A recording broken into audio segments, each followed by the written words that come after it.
In this class, we will see limitation of Coulomb's law. First limitation, this law is applicable only for charges at rest because Coulomb's law is electrostatic force. So, according to that, it is talking about the charges at rest.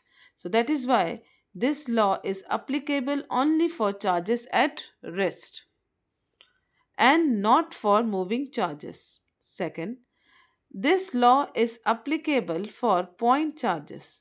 The point charges, you know, that the charge that the value that it's in the form of point, and that dimension of the charges must be much smaller than the separation between the charges. Third, this law is not a universal law. You know that capital G is called universal law, universal force. So, in this gravitational force, the value is 6.67 10 to the power minus 11. It is fixed. But here the dielectric constant K value is different. Here I have written the value of K. You can see that vacuum is 1, water is 80, paper is 3, and polythene is 2.25. Okay.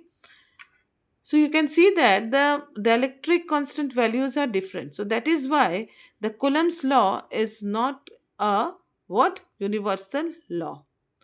Fourth, charges must be regular shape. Okay. So the point charges must be a regular or smooth shape. Okay. Fifth, distance between the charges must be large enough. The distance between you know that the distance between these two distance that are it must be a large enough.